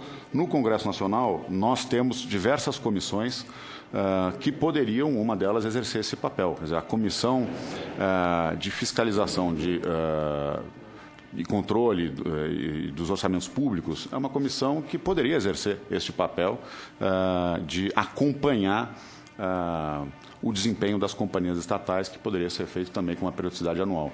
Então, eu não vejo a necessidade de criação de mais uma agência. Eu acho que nós já temos agências demais, governos demais. Eu acho que a gente deveria tentar aprimorar com medidas simples a transparência e o controle das companhias. Eu acho que esse projeto caminha nessa direção. Obrigado. Agradeço ao Dr. Matheus Bandeira pela excelente explanação. Todas as explanações aqui hoje bastante competentes, valiosas, com divergências pontuais que enriquecem a nossa discussão, ao nosso debate. E eu queria agora abrir a discussão, primeiramente, o senhor relator e o deputado Alfredo, se quiser fazer alguma pergunta. Pois não. A prioridade do relator, em seguida, Vossa Excelência. Se me permite... Perfeitamente. Nós temos reunião lá na bancada do partido e eu terei que me retirar em seguida.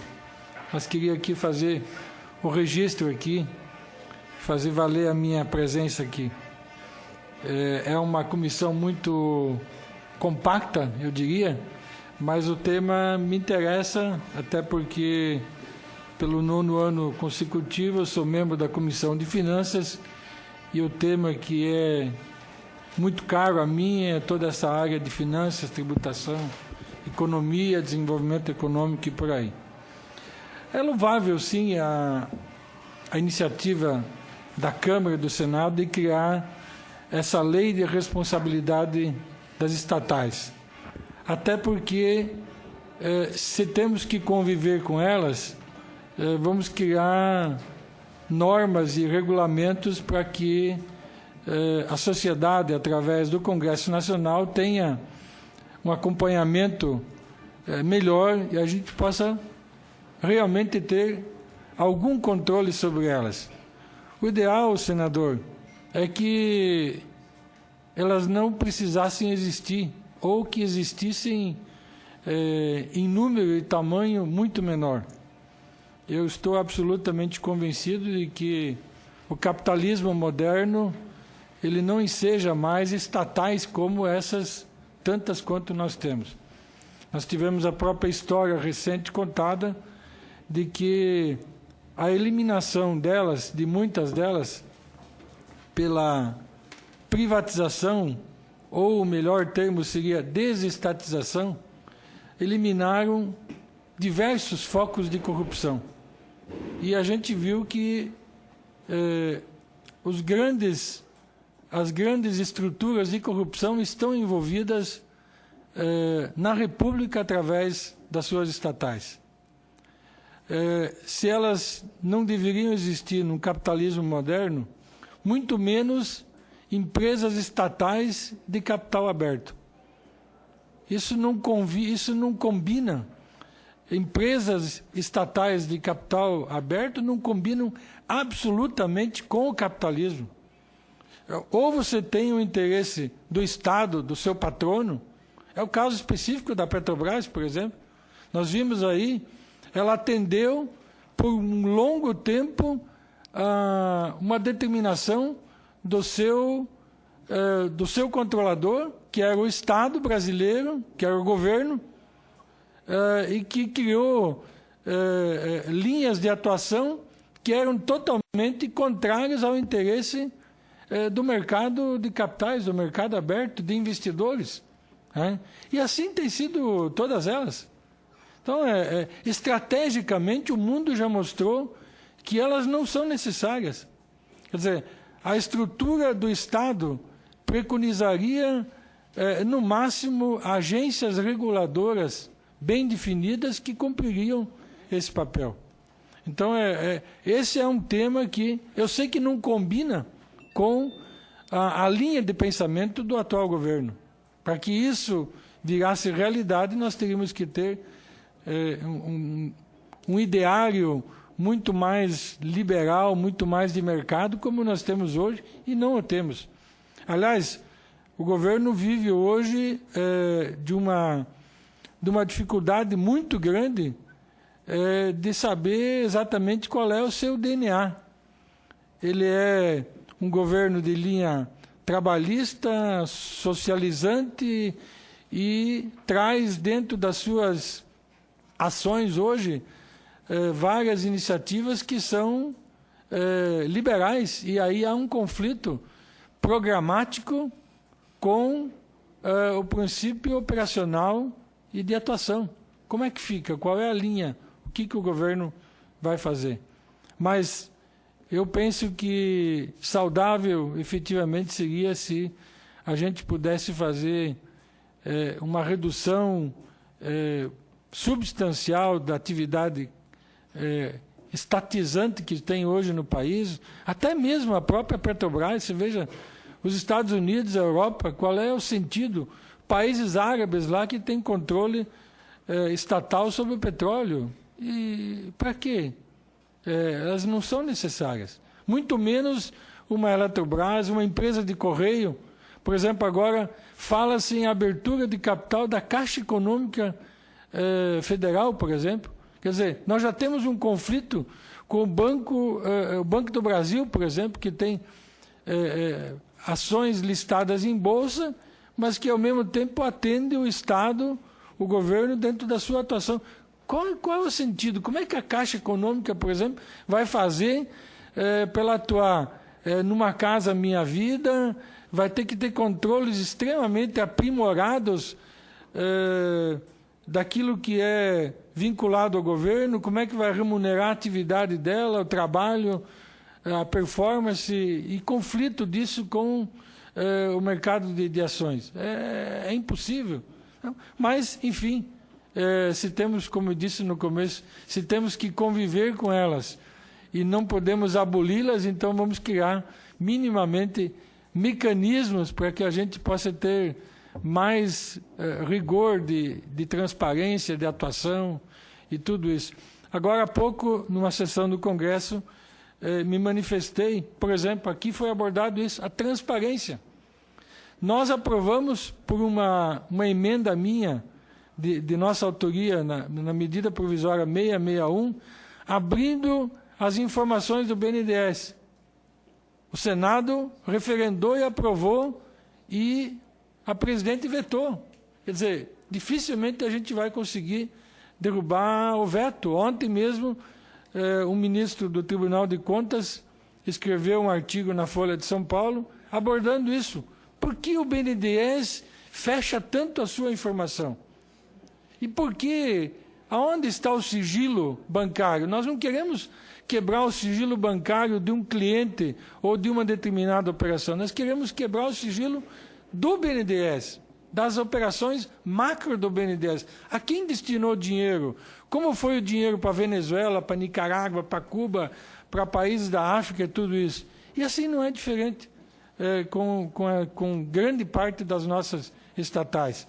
Em 2008, aqui, referendamos algo que tem que ser rapidamente quebrado. Nós autorizamos, o Congresso Nacional autorizou aqui o Banco do Brasil, a Caixa Econômica, criasse subsidiárias, tantas quanto fossem necessárias, de seu interesse, e nós não temos, o Congresso Nacional não tem nenhum controle sobre isso. O Banco do Brasil comprou um banco na Califórnia, o Banco do Brasil comprou o Banco da Patagônia, lá na Argentina, a Caixa Econômica comprou o Banco Pan-Americano, que foi motivo de grandes discussões e dúvidas geradas no mercado. Quer dizer, isso tudo é por conta de uma estatização acentuada que nós temos hoje. E que, graças a Deus, grande parte nós conseguimos nos livrar no período de Fernando Henrique Cardoso, quando várias das empresas foram não apenas privatizadas, mas desestatizadas e tiradas da mão. Imagina como seria hoje nós dependêssemos de uma Telebrás para ter os nossos telefones aí, que em épocas não muito longas, um telefone, uma linha de telefone, valia o valor de um carro popular, por exemplo. Que seria de nós, se nós tivéssemos as siderúrgicas ainda sob controle do Estado, quanta corrupção não teria, e assim por diante. Mas vamos em frente e esperamos que esse PL seja produzido da melhor forma possível e que a sociedade possa ter transparência nas nossas estatais, já que elas existem, que as tenhamos sob o melhor controle. Era isso, senhor presidente. Trabalharemos o melhor possível, deputado, para que isso, e com o apoio de todos nós, de Vossa Excelência, deputados, senadores, que com certeza participarão da discussão após a apresentação do relatório do deputado Arthur Maia. Deputado Arthur Maia, preside e relato por um minuto. Pode. Senhor presidente, senhores deputados, senhores convidados, o deputado Alfredo Kaeffer, a fala de Vossa Excelência é, sem dúvida, a gênese e a discussão originária do motivo de estarmos aqui nesta comissão. Na quinta-feira à noite, eu viajava daqui de Brasília para São Paulo e encontrei no avião o senador José Serra. E fomos o tempo inteiro conversando, ele que faz parte dessa comissão, conversando sobre a lei, sobre a tarefa que nós temos pela frente, que é de elaborar esse anteprojeto da Lei de Responsabilidade das Estatais. É uma reflexão que nos remete inicialmente a quais são as motivações que levam o Estado a intervir na economia. Essa é a pergunta primeira. A prática da intervenção do Estado na economia, que vem lá de trás, lá do New Deal, da intervenção que foi feita a partir do governo de 1929, a partir do crack de 1929 nos Estados Unidos, e basicamente a partir dos 4 mandatos, dos incríveis 4 mandatos que o presidente Roosevelt teve à frente do governo americano.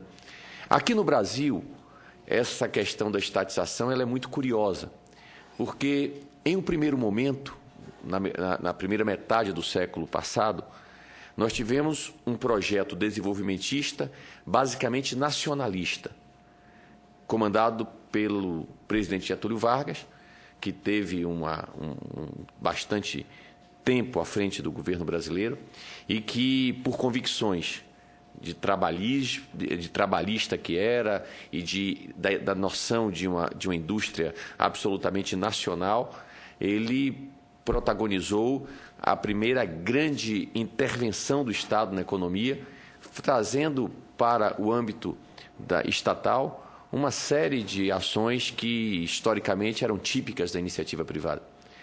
A partir exatamente do começo da segunda metade, com a vitória de Juscelino Kubitschek em 1955, nós passamos a ter uma mudança nesse paradigma. A ideia do presidente Juscelino Kubitschek era justamente a de permitir o ingresso do capital internacional, compreendendo ele de que era possível, que era necessário que houvesse a captação de recursos externos para desenvolver a nossa indústria. E ele começava isso basicamente pela indústria automobilística. Curiosamente, Juscelino termina o seu governo em 60, entre 60 e 64 tivemos um período muito tumultuado e de pouco crescimento econômico no Brasil, e em 64, com a instalação da ditadura militar, que teoricamente seria um governo de direita, porque do ponto de vista político era um governo de direita, mas que do ponto de vista econômico, ainda temos que reconhecer que se por um lado houve o incentivo para que fortes conglomerados econômicos acontecessem no Brasil através de investimentos, etc. Mas, por outro lado, temos que reconhecer também que o próprio governo militar ele foi profundamente estatizante, num verdadeiro paradigma com a sua convicção ideológica, porque, teoricamente, os governos estatizantes são próprios das governanças políticas de esquerda. Então, vivenciamos isso até o final da ditadura militar, em 85, e já vamos ter em Fernando Henrique Cardoso um novo modelo econômico, que foi o modelo da privatização. Isso mudou e atingiu de maneira muito profunda a nossa economia e modernizou o Estado brasileiro, diminuiu o tamanho do Estado brasileiro, trouxe eficiência para setores que eram fundamentais. E aí eu digo, em relação ao que o Matheus falou há pouco, sobre essa possibilidade de a cada 10 anos revisarmos se o propósito a que aquela empresa se propõe fazer, se ela está atualizada. Porque, tudo bem, quando se criou a Telebrás, até poderia se justificar que a Telebrás existisse mesmo. Era um segmento estratégico, não havia nenhuma empresa disposta a fazer aquele tipo de investimento, e o governo brasileiro arcou com a fundação e a estruturação da Telebrás. Muito obrigado, Alfredo. Mas, a partir de um determinado momento do desenvolvimento da tecnologia, etc., não tinha mais sentido nenhum que o serviço de telefonia no Brasil continuasse estatizado. E hoje nós sabemos que foi absolutamente acertada a posição do governo Fernando Henrique, tão criticada por alguns, de fazer a privatização, não só desse setor, mas de outros tantos setores no Brasil. Depois do governo Fernando Henrique, nós tivemos o atual governo petista, que já vai aí para 13 anos de governo.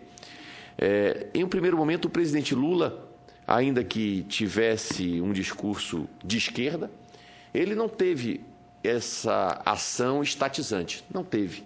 Se houve uma ação mais socializante em relação ao governo Lula, eu aponto, sobretudo, como ampliação da reforma agrária. Aí sim, a propriedade no campo teve uma fragmentação em função dos projetos que foram feitos no Brasil nos últimos anos de reforma agrária. Mas o que nós vemos nesses 13 anos de governo é, em muitos casos, a continuação, ainda que mais lenta, do processo de privatização e com uma leniência profunda na gestão das empresas de economia mista e nas empresas estatais, culminando nesse espantoso escândalo que atingiu a Petrobras e que abala a própria estrutura da República nesse momento. Então, eu penso que esse debate é muito importante, esse discurso é muito importante, porque, na medida que nós queremos discutir aqui para detalhar o que é o real interesse público de cada companhia de economia mista ou estatal, que é uma concepção trazida pela Lei 6404, mas coloca apenas interesse público, é preciso que a nossa lei, que nós estamos fazendo aqui, e concordo com o doutor Matheus de que tem que haver realmente a lei, um dos nossos objetivos aqui, sem dúvida, é estruturar melhor o artigo 238, porque, obviamente, que do jeito que está lá, ele se transforma em o que no jargão do direito se chama de um conceito jurídico indeterminado. É um conceito jurídico indeterminado o interesse público, porque o que pode ser o interesse público para um economista com a noção mais liberal, certamente não é o mesmo interesse público de um outro economista que tem uma visão mais socializante. Portanto, definir de maneira objetiva, concreta, pragmática, o que seja interesse público é um dos nortes que nós temos que assumir aqui na nossa comissão. Então, eu penso que existem alguns objetivos dentro do que nos propomos aqui, que nós temos que construir dentro dessa lei. Primeiro, a independência dos conselhos de administração. Todos os que estiveram aqui nessa mesa, doutor Mauro, todas as pessoas que vieram aqui, sejam de órgãos de controle, sejam de organizações não governamentais, sejam de estatais, sejam de empresas privadas, todos apontaram para a composição dos conselhos de administração como um dos grandes males das estatais brasileiras hoje. porque normalmente não há nenhum critério técnico, normalmente é uma absoluta submissão ao Poder Executivo, que é quem indica, normalmente não há quase que nenhum membro independente, normalmente, inclusive, é utilizado para complementar salários de ministros e secretários, etc., que vêm da iniciativa privada, ganham mais na iniciativa privada e ao vir para o campo público, precisam ter um complemento do seu salário. Então, isso é um dos pontos que nós temos que atingir. A segunda questão é o que foi também trazido aqui por todos, a natural e compreensível e lógica necessidade de que haja a capacidade técnica de quem ocupa esses conselhos. Dentro dessa capacidade técnica, eu queria logo deixar uma pergunta aos senhores aqui, porque, além da capacidade técnica, as pessoas sempre falam também na necessidade de ter uma diversidade de expertises dentro do Conselho. É óbvio que não faz sentido um farmacêutico ir fazer parte do Conselho de Administração da Petrobras. Mas nós temos que ter pessoas envolvidas com o negócio que a Petrobras pratica, de óleo e gás. Obviamente que, se há um advogado, o advogado tem que ter conhecimento e ter uma militância naquele setor específico. Não há por que se colocar lá um advogado de família para dizer que aquela pessoa está ali representando uma expertise jurídica, porque essa expertise jurídica dele a respeito daqueles contratos internacionais, etc., isso é praticamente nulo. E, obviamente, isso vale também para a administração, para a parte de politécnicas, etc. Então, a pergunta que eu faria aos senhores é a seguinte: os senhores acham que valeria a pena também estabelecer, dentro dos respectivos conselhos, cotas vinculadas ao conhecimento técnico de cada um dos conselhos? É uma pergunta que eu queria colocar aqui, ou seja, uma vaga de determinado conselheiro, ele tem que ter específico conhecimento jurídico. Um outro tem que ter um determinado conhecimento na área de engenharia. E por aí vai. Então, eu queria deixar essa pergunta para que os senhores puderem responder. Outra questão, naturalmente, que está absolutamente ligada ao nosso trabalho, é fazer uma lei que traga o maior nível e mais profundo nível de transparência que essas empresas possam ter. Isso, a OCDE, a CVM, tem realmente trazido aí experiências muito interessantes que nós temos que absorver. Temos que evitar o improviso. Temos que evitar o improviso. E dentro dessa ideia de evitar o improviso, é justamente o que foi trazido aqui pelo doutor Matheus, do plano de negócios. Eu também enxergo que, ainda que nós tenhamos um interesse público a ser preservado, não há como a empresa não ter um plano de negócios para que se saiba aonde se está e aonde se quer chegar. O deputado Alfredo Keffer falou aqui que o Banco do Brasil adquiriu tal e qual instituição financeira no exterior. Isso é realmente o propósito do Banco do Brasil, ou isso é a mera mudança de uma diretoria que acha que aquela oportunidade ela é uma boa prática, que é uma boa ideia, e vai lá e faz um negócio que às vezes vai de encontro a tudo aquilo que o banco vem praticando em relação às outras áreas? Isso acaba gerando solução de continuidade na administração da empresa. Então, eu penso que, como relator, que os pontos que nós temos que absorver dentro da nossa lei, agradecendo já a presença de todos vocês e a grande contribuição que deram, é justamente a independência dos conselhos, a tecnicidade dos conselhos, a transparência da empresa, a clara determinação do que seja o propósito negocial da empresa e também o aprofundamento para que nós possamos deixar claro para cada empresa o que é o seu objeto social e, mais do que isso, o que é cumprir aquele objeto social.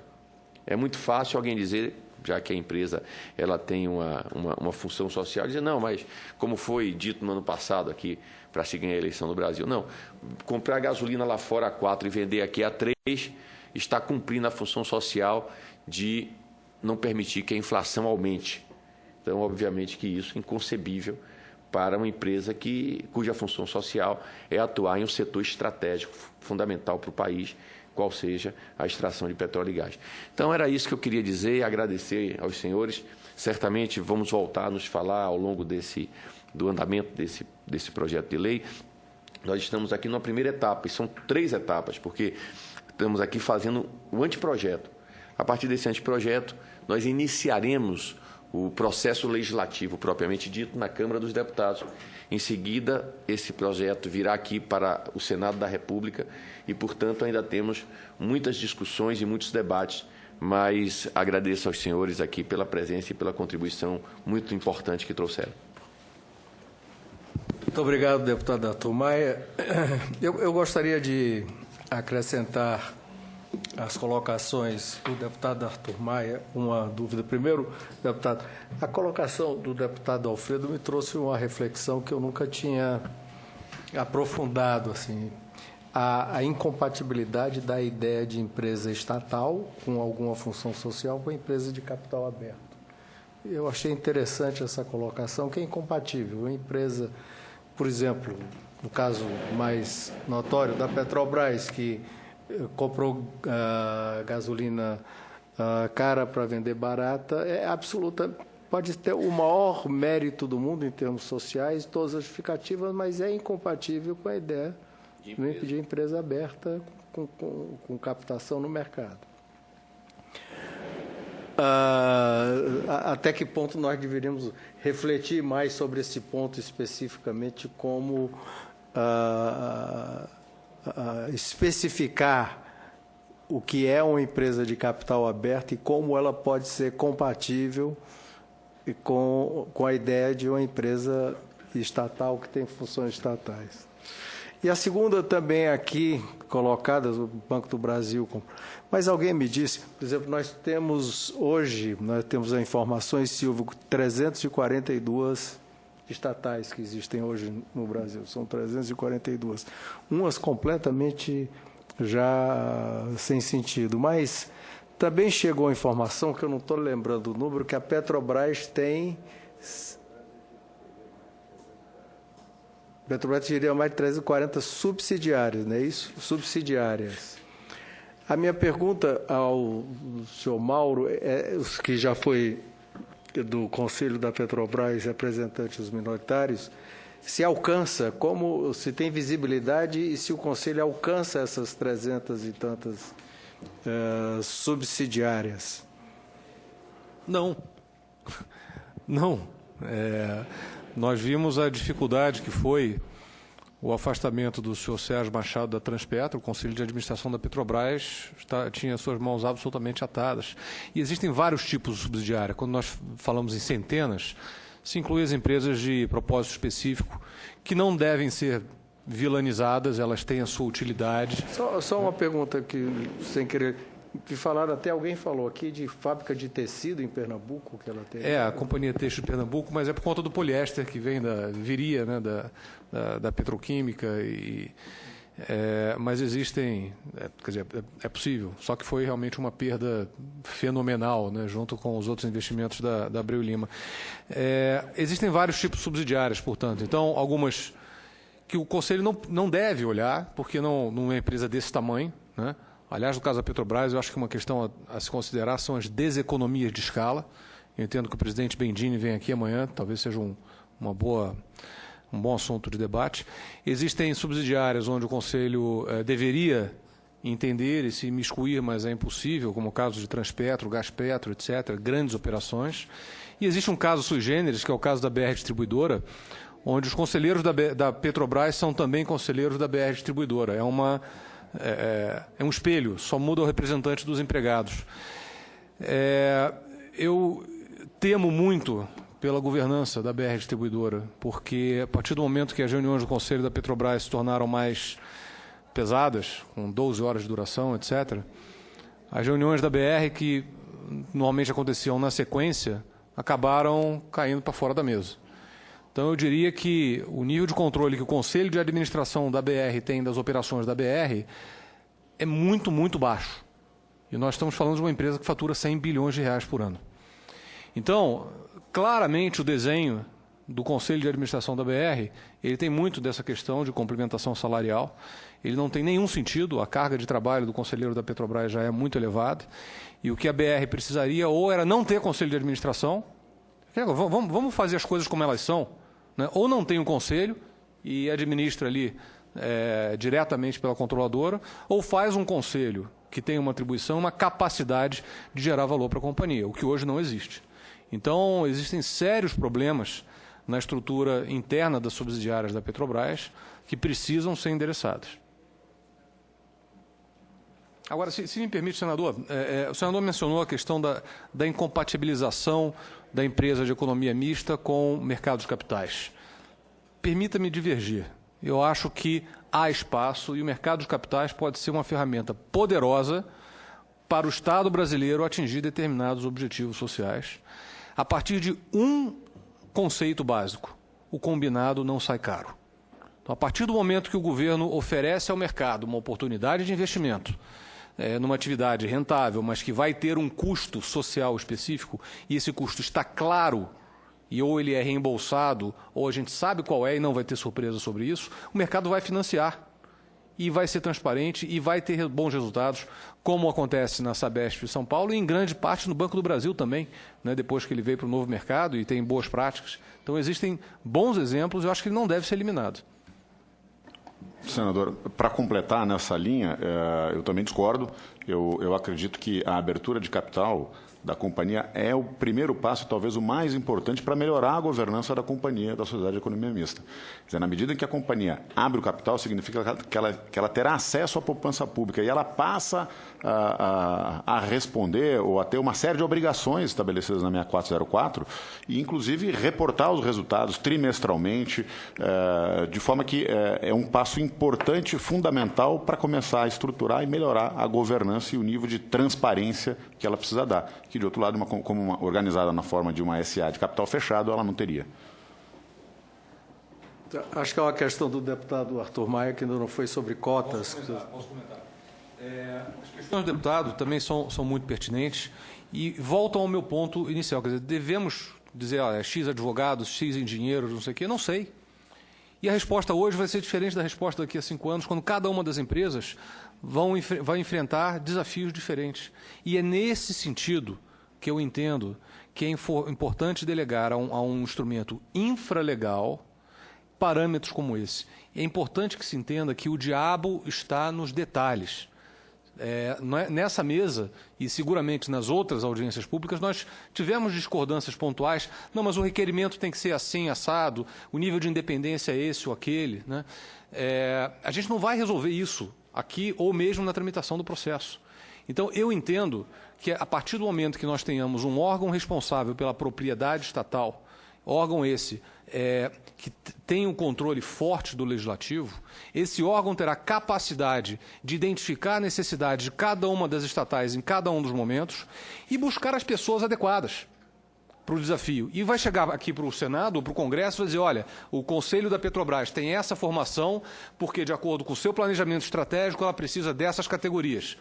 E nós vamos mostrar, através de avaliação, escrutinizadas pelo Parlamento, como isso vai funcionar.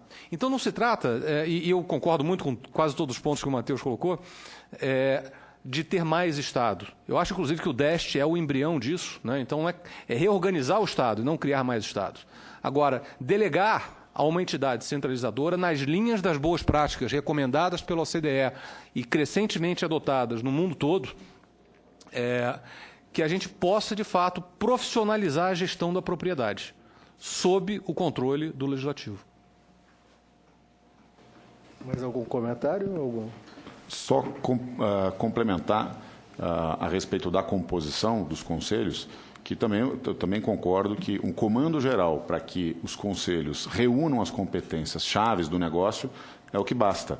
E também de acordo com a ideia de que um comando infralegal ou mesmo o estatuto da companhia pode determinar, porque daí é específico para cada companhia, quais são as competências necessárias para aquela sociedade em particular. Então, para a Petrobras será uma composição, para o Banco do Brasil será outra, para a Eletrobras será outra e assim por diante, e muda no tempo. O problema da lei é que ela estratifica muito, né? Exatamente. É claro. Queria, então, agradecer a presença de todos. Meu sincero agradecimento. Foi bastante valiosa a cooperação de todos os senhores, de disporem dos seus tempos para vir dar esses depoimentos aqui nessa comissão. E, com certeza, todas essas colocações vão ser valiosíssimas na implantação, na confecção do nosso relatório, que será feito e apresentado agora. A ideia, só me corrija, deputado Arthur Maia, seria na primeira semana de agosto. Primeira semana que seria na primeira quarta-feira do início da legislatura. Nós faríamos uma reunião a essa hora, em que o deputado Arthur Maia faria a apresentação do seu relatório para que houvesse a discussão entre os outros membros da comissão e até o dia 21, né, que foi 21 de agosto, nós pudéssemos já encaminhá-las aos plenários das duas casas. Portanto, mais uma vez, agradeço a presença de todos